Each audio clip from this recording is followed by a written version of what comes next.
Growing from 0 to 10,000 followers is actually easier than you think it is. I know it might sound crazy because a lot of you have been trying to grow on Twitter and you are just posting content, nobody's liking it, you're getting like 4 views, and you're probably losing hope. I say this with conviction because not only do I have 25,000 followers on my personal account, we've helped over 100 clients grow their personal brands on Twitter in the last 3 years. Many of whom had no prior following, no name on the internet at all, and go from 0 to 10,000 followers in just under 90 days. And today I'm gonna expose that exact same system that's actually quite simple that you can use to generate those same results. And if you follow this game plan to a T, you can hit 10,000 followers in under 90 days. So whether you're someone trying to grow your personal brand, or you're trying to grow the account for your company, or you're trying to build a faceless theme page, this guide is for you. So the first thing I want to do is ask you a question. If you go on Twitter and scroll through all of the people you're following, ask yourself, why do you follow each and every account? If it's a meme page, you probably follow them because they are posting funny memes and making you laugh. You're sending them to the group chat. If it's a sports page, you're probably following to keep up with the latest sports, keep up with your sports team, keep up with the news, etc., right? If you follow someone in business, you're probably trying to get some sort of value or learn some sort of knowledge that's going to help you succeed or make some money online. The young kids these days call this like motion or aura, and in the business world, this is considered authority or value or expertise. You want to figure out what kind of value you can provide to people that's going to make them follow you. So the first thing you want to do is play to your strengths. Are you funny? Are you entertaining? Can you break some sort of news? Do you have inside sources?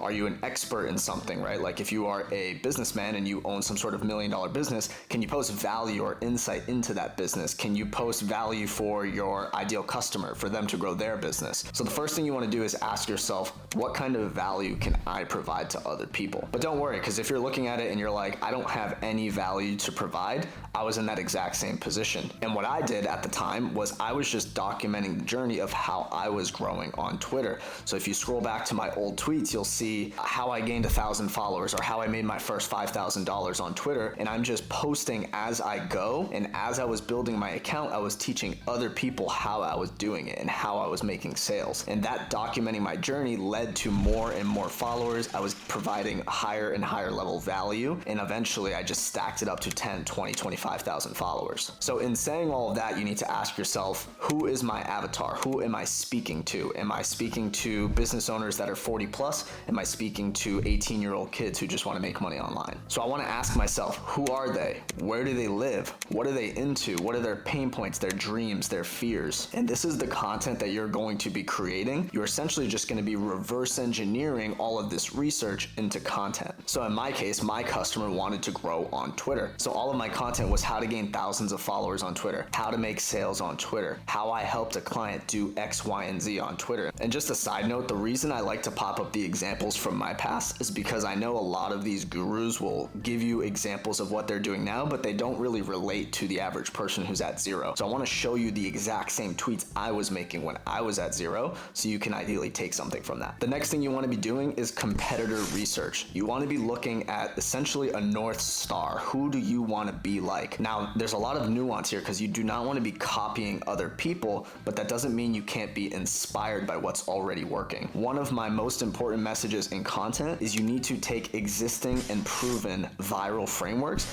and reverse engineer those to your niche. One of the most common examples I always say is top 10 books. You can see all of these big influencers, Patrick Bet-David, Alex Hormozi, Layla Hormozi, making 5 books, 10 books that I read or that I enjoy. And that viral framework can be repurposed for literally anyone because everybody has a different set of favorite books. So that's an example of a viral framework that you can reverse engineer into a personal piece of content for your brand. So I'm going to give you a little bit of sauce for competitor research. You can go into the search bar of anyone that inspires you on Twitter. Go to my page, for example. You can hit a from : at it's Marcos Ruiz, min_faves 100, 1000. You'll see all my tweets that I have made that got at least 100 favorites, now called likes. And then you can reverse engineer those for how they can apply to you. And you can type in this command for any page on Twitter. When I first started posting content in 2021, it wasn't really getting the results I wanted. So what I did is I engineered a framework that would allow me to create all different types of content that would not only help me grow my brand, but also generate sales, gain followers, and actually build a community. Eventually, this is the exact same framework I implemented into my agency to help all of our clients, and we still use it to this day. That framework is called PESTO. Now, before we dive into each pillar, I want you to look at your For You page. Scroll through your feed, whether it's following or For You, and look for what's called an outlier post. An outlier post is when a piece of content has more than average or above average engagement for that person's amount of followers. So if that person has 10,000 followers and they're getting 1,000 likes on that post,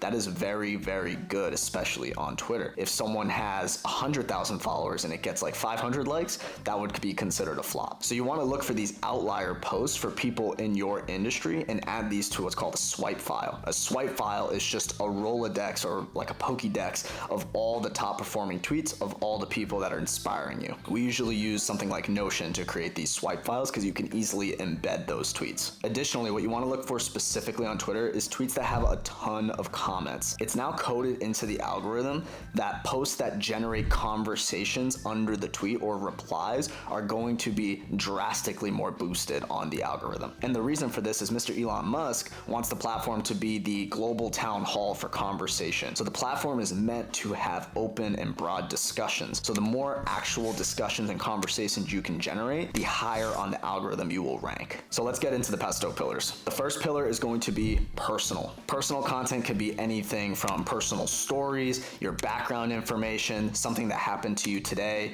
just a life update with your feet up on the couch. Anything that gives a behind the scenes look at you or your life will be considered personal. And for each pillar, I'm going to be popping examples up on the screen. Number 2 is going to be expertise. This is your how-tos, your mental models, your framework. This video itself is a piece of expertise-driven content. This is really going to elevate your authority in the game. Number 3 is going to be social proof. This is going to be all your case studies, your testimonials, anything that proves that you are who you say you are. This can be as much as a client case study breaking down how you did something great for someone, or this could be an award you received. Anything that essentially says you're not full of shit. The fourth pillar is trending. This is where you're going to take advantage of all of the keywords and SEO that's already going on the platform. Go under the search bar or the trending tab on Twitter and you'll see all of the topics that are trending right now. Now you can reverse engineer these into your tweets and they're going to pop up when anyone searches any of these keywords. This is how you get organic traffic, especially when you don't have any followers. One of the most common examples of this is whenever Instagram used to go down, people would run to Twitter and make the same tweet, and it's like everybody running to Twitter now that Instagram is down, and it would be that video of everyone running down the escalator. It's one of the most common viral tweets. This is a perfect example of taking advantage of a trending topic to get organic virality. And the last is going to be opinions. This is what's going to draw a line in the sand between you and everybody else, and it's going to actually help you stand out. The most important thing here is to talk about your values, your actual opinions that you actually believe in. As controversial as they may be, if you're saying things you truly believe in, this is what's going to help you build that cult-like audience. Now that you have your 5 pillars, you need to have the different content formats. Twitter is notorious for having a ton of different formats. You have tweets, you have threads, you have lead magnets, you have spaces, you can do long form video, short form video, voice. You can basically do anything on the Everything app. And this can be overwhelming for a lot of people. So what I recommend you start with is tweets, threads, and lead magnets. One of the easiest ways to keep up with a high volume schedule like this is to utilize AI. And I'm going to go through that in a separate video, so make sure to subscribe. With each of these pillars, you want to start with essentially a perfect split of all 5. I often compare it to the NBA 2K sliders. Each one of the pillars you want to have at 20%. Then, as one of the pillars starts to take off, or any of the pillars are performing better than the others, you will double down on that pillar. For example, if I write a thread on how to gain 10,000 followers on Twitter and it pops off and is an outlier post for me, I'm going to double down and start posting twice as much expertise content until further notice. And you can do this every single week with your content. You want to be A/B testing all of the different pillars and all of the different content formats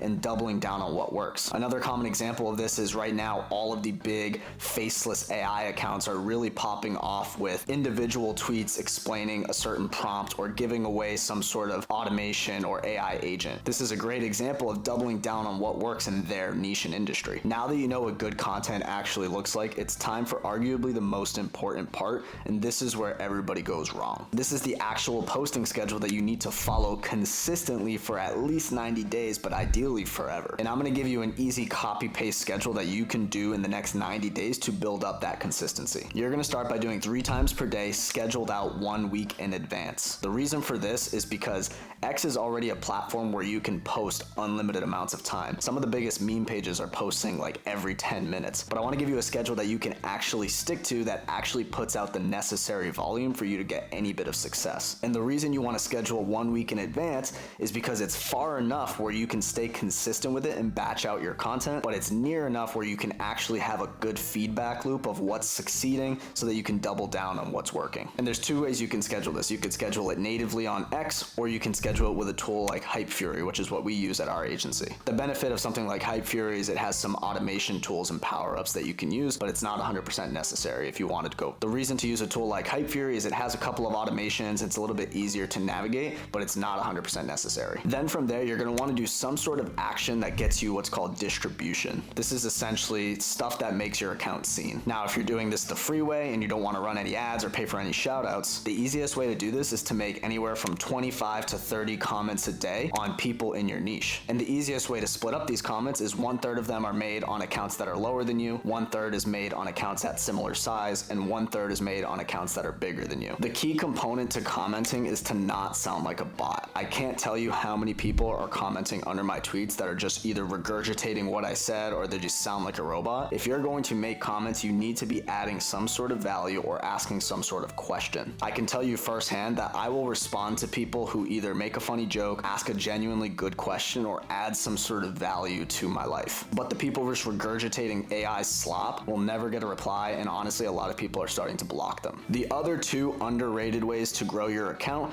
are to get a group of buddies that want to grow together and just comment on each other's stuff, retweet each other's tweets, etc., and also joining Twitter Spaces. Twitter Spaces are still highly underutilized, but they're a great way to build highly engaged followers. And this is probably the easiest copy-paste system you're gonna find to get 10,000 followers in 90 days. And if you want more value like this, I'm gonna drop my newsletter below. I write emails in there every couple of days. I just try to provide value, give you insight into our client growth, and help people grow. See you guys in the next one.